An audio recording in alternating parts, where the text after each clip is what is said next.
J'avoue que c'est pas du tout la vidéo que j'avais prévu de poster normalement, mais je me voyais pas faire une vidéo genre l'air de rien, tout va bien, on a happy et tout, alors que c'est pas du tout le mood que j'ai depuis ces 2 derniers mois et honnêtement, ça n'a fait que dégringoler. Cette chaîne, je l'ai pour documenter aussi mes réalisations intérieures, mon évolution et je trouve que c'est juste cohérent que je fasse cette vidéo pour vous partager tous mes ressentis, créer quelque chose de nouveau, un nouveau mouvement. En tout cas, je pense que cette vidéo pourra permettre à quelques personnes de se reconnaître à travers mes mots. Alors, j'ai eu plusieurs indices qui ont été des indicateurs intérieurs pour me montrer qu'effectivement, ça n'allait pas. Déjà, le fait que j'ai une perte d'intérêt pour les activités qui, de base, me motivent et m'inspirent. J'avais vraiment aussi une espèce d'apathie et une baisse de confiance en moi, des pensées intrusives, sombres, des peurs irrationnelles. Bref, finalement, mon système nerveux est totalement déséquilibré en ce moment. C'est génial. Vous le savez avec moi, mais les moments de down sont des occasions pour se reset intérieurement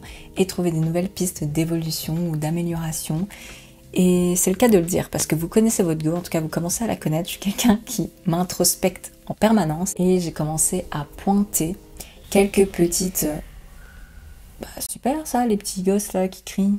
J'ai repéré quelques petits conseils que je pourrais me donner et que par ailleurs je vous donne du coup. C'est des réalisations. Elles n'ont rien de nouvel, hein. C'est des réalisations qu'en tant qu'humain on peut être amené à vivre de façon cyclique. Mais je trouve qu'à chaque fois qu'une réalisation réapparaît comme ça dans notre vie, la vibration est telle qu'il y a une nouvelle intégration qui se fait en nous. On a de nouvelles pensées qui émergent. L'enseignement se fait de façon plus deep. Tu vois ce que je veux dire? J'ai réalisé à quel point c'est important de s'entourer de personnes qu'on considère comme étant notre famille de cœur. C'est littéralement des personnes qui vibrent à la même fréquence que nous, des personnes auxquelles on dit voilà, toi et moi, on est sur la même longueur d'onde. Je suis sûre qu'en disant ça, il y a d'office une personne ou plusieurs personnes qui vous sont apparues. Ce sont ces personnes-là qui font partie de votre famille de cœur. Vous savez, on a une famille, on en a tous une par définition. On ne la choisit pas. Mais notre famille de cœur, on l'a choisi et ce sont vraiment les personnes à genre go, tu vois, c'est ta safe place en fait. Je me suis rendu compte que pendant cette période où je vais pas bien, c'est vers eux que je dois me diriger en premier pour pallier à l'isolement qu'on a envie de ressentir. On se sent pas bien, du coup on s'isole, mais c'est vraiment un cercle vicieux. Ces personnes-là, elles peuvent t'écouter, elles peuvent t'épauler, elles peuvent te conseiller. Elles sont là aussi, présentes pour toi. Il n'y a pas forcément un échange qui doit être fait, mais elles sont juste là pour t'écouter. En tant qu'humains, nous sommes des êtres sociaux et nous sommes faits pour vivre en communauté. Il y a plein de façons pour qu'on reste en contact, je veux dire. Tu peux envoyer des vocaux, tu peux appeler via vidéo, appel téléphonique normal, c'est bon là, le temps des lettres il est passé, tout peut se faire de façon instantanée. Mais verbaliser quand ça ne va pas, dire ce qu'on ressent, ça nous permet d'acter un changement. Il peut être parfois difficile aussi de se retrouver, de vouloir se retrouver seul avec soi-même pour introspecter, pour faire du journaling, etc. Ça peut être plus simple aussi d'avoir une espèce de dopamine avec l'échange qu'on peut avoir avec une autre personne qu'on considère dans notre cœur. Alors il y a aussi l'importance de s'aérer l'esprit en mettant notre corps en mouvement, en bougeant. Parce qu'encore une fois, quand ça devient très compliqué là mentalement, on a envie de faire qu'une chose, c'est rester dans notre foyer, dans notre lieu de vie, dans notre chambre, dans notre appartement, dans notre maison, bref, on n'a pas envie de mettre un pied dehors.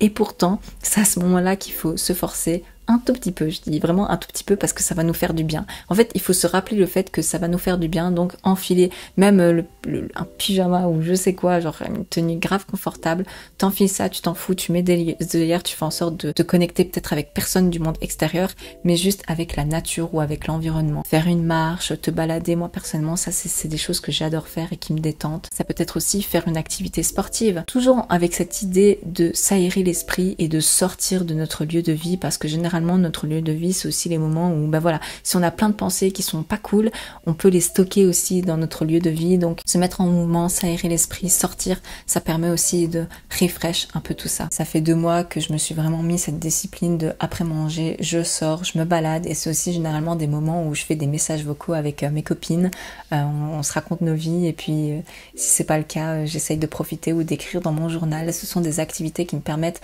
de me connecter avec les gens, de maintenir cette connexion, ce lien et aussi de me connecter à la nature parce que j'essaye de privilégier quand même des endroits qui sont hors ville, mais j'habite à la ville, donc des fois aussi je vais dans un parc ou quoi, ça reste dans la ville, mais il y a de la verdure, tu vois.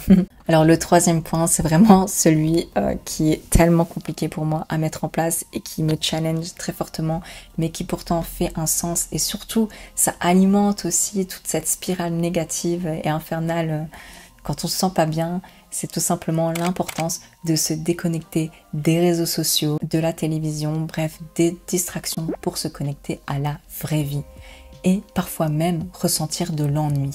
Parce que c'est en ressentant de l'ennui, par exemple, qu'on peut avoir des idées créatives qui émergent, et comme on n'a rien d'autre à faire, eh bien on peut les mettre en place. Et c'est en les mettant en place du coup qu'on a la capacité de créer à l'intérieur de soi de la dopamine qui soit saine. Récemment, je me suis vraiment rendu compte que par exemple me mettre en mouvement, me motiver, ne serait-ce que pour faire la vaisselle ou ranger des vêtements, j'ai besoin de musique, j'ai besoin d'un fond sonore. On a totalement oublié, je dis on comme si c'était une généralité, mais en tout cas avec l'émergence des réseaux sociaux et de toutes ces formes de distraction, on prend pas le temps d'être vraiment pleinement dans l'instant présent et d'être avec soi-même. On prend pas le temps d'accueillir ces silences, de rentrer à l'intérieur de soi-même pour faire des activités aussi simples que ça. On va tout de suite chercher de la dopamine pour nous motiver. Quand est-ce qu'on apprend réellement à se motiver par soi-même?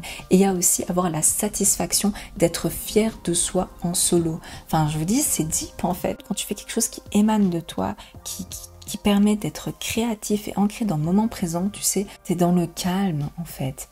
Dans le silence intérieur, mais là, ça t'énergise. C'est des choses qu'on sait tous, mais ces derniers temps, ça résonne à l'intérieur de moi et je me dis, non, en fait, il faut que je partage parce que ça fait partie de mon évolution, ça fait partie des prises de conscience que j'ai, qui s'ancrent à l'intérieur de moi, donc ce serait juste égoïste de pas les partager aussi avec vous. Donc avec tout ça, j'ai vraiment décidé de sortir de ce mood très handicapant là et cette santé mentale défaillante parce qu'il y en a marre. Clairement, je suis passée par des phases là dernièrement où j'avais l'impression d'être spectatrice de ma vie au lieu d'actrice de ma vie. J'avais l'impression de voir la vie défiler comme ça et puis j'attendais que quelque chose se passe, j'attendais que quelque chose me stimule. Mais non, en fait, il s'agit de prendre action dans sa vie et si tu bouges pas, si tu fais pas des choses, eh bien tu continues à alimenter tout ça en fait, toute cette négativité à l'intérieur de toi. En plus, j'ai totalement délaissé, vous savez, toutes mes routines bien-être, etc. Routine du matin, méditation, affirmation, visualisation, j'ai totalement délaissé et pourtant, je suis convaincue qu'en tant que personne neuroatypique, en plus, j'ai besoin de ces petites routines qui me permettent de m'ancrer, de rester focus en fait. Parce qu'il y a tellement de stimuli à l'extérieur de soi que je sais qu'en tant que neuroatypique, je capte hyper facilement tous ces stimuli qui peuvent, vous savez, me faire dévier ma trajectoire intérieure. Toutes ces activités matinales ou de bien-être me permettent de m'ancrer dans le moment présent et de me reconnecter à ma vision. J'en ai beaucoup parlé de la vision, mais c'est quelque chose de très important. Tout le monde en a besoin, et encore plus les personnes neuroatypiques. Encore une fois, pour ces questions de stimuli extérieurs qui nous impactent plus facilement. Donc je le sais que pour moi, ce qui est bien, c'est d'avoir un cadre, une discipline et de renouer avec ces activités bien-être, mais c'est comme si en fait j'avais besoin d'aller au fond de cette tristesse, au fond de cette solitude, de cette autodestruction, je sais plus parler, pour renaître de mes cendres. Et donc, j'ai décidé de me lancer un challenge. Ça va débuter au mois de juin. Ça s'appelle Reparenting Yourself. Je vous spoil un peu, mais je vais en parler plus longuement sur mes réseaux sociaux et de toute façon, je vais le documenter pour ma chaîne YouTube. L'idée, c'est vraiment de se challenger tous ensemble pour s'auto-parenter et que ça soit durable. En fait, cette fois-ci, j'ai vraiment envie que ce soit durable et qu'on se motive tous ensemble pour faire en sorte d'acter un changement qui nous stabilise émotionnellement parlant et qui permette d'avoir une santé mentale qui s'améliore au fur et à mesure du temps. Parce que j'ai conscience déjà que tout ça, ça démarre d'un système nerveux qui est déséquilibré. Donc le mois numéro 1 se focus sur la régulation du système nerveux et la gestion du stress, des émotions. Ça fait tellement de temps que je pense à ce challenge et je pense qu'il me manquait juste l'impulsion pour le mettre en place, un feu intérieur. Et vous savez quoi, ce feu intérieur là, je l'ai parce que les moments sombres là par lesquels je suis passée ces 2 derniers mois, c'est bon, il y en a marre. Je suis arrivée à un stade de ma vie où fed up de chez fed up quoi, la go, tu vois, genre je veux du changement et je me dis franchement c'est une superbe opportunité de faire tout ça ensemble. Donc encore une fois, toutes les informations seront sur mes réseaux sociaux. J'ai pas envie de garder la langue dans ma poche parce que je crois que je suis trop hypée par le truc et le fait d'en parler aussi, ça va lacter aussi dans la matière. Mais donc du coup, ça va se faire sur 3 mois. Pour l'instant, peut-être que je ferai une série numéro 2 plus tard, mais pour l'instant j'avais vraiment envie de me focus sur 3 aspects pour moi essentiels pour équilibrer notre santé mentale. Donc je vous l'avais dit, il y a le système nerveux, il y a aussi l'alimentation et le sport avec l'activité physique. Bref, je vous ai trop dit là j'en ai trop dit.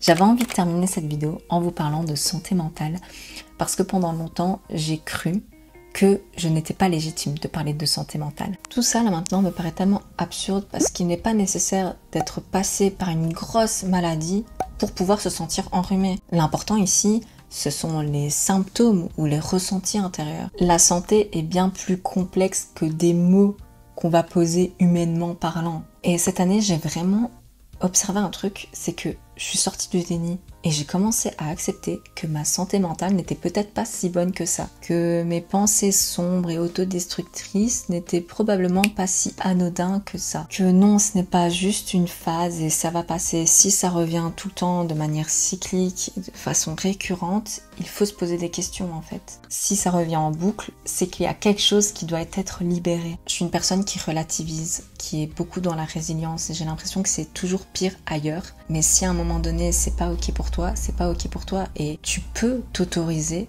à vouloir vivre mieux. Je peux m'autoriser à espérer avoir une stabilité émotionnelle. Je peux pas continuer d'accepter ces espèces de up and down hyper extrêmes tout le temps, tu vois. Non, c'est juste pas sain. Bref, j'ai beaucoup parlé, mais j'espère quand même que cette vidéo vous éclairera autant qu'elle aura éclairé toutes mes pensées sombres.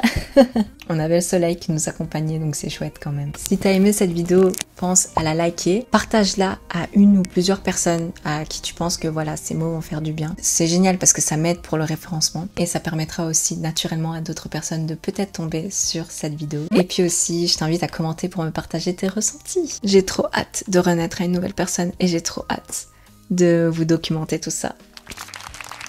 Allez, sur ce, merci de m'avoir regardé jusqu'ici, je vous fais plein de gros bisous. Ciao!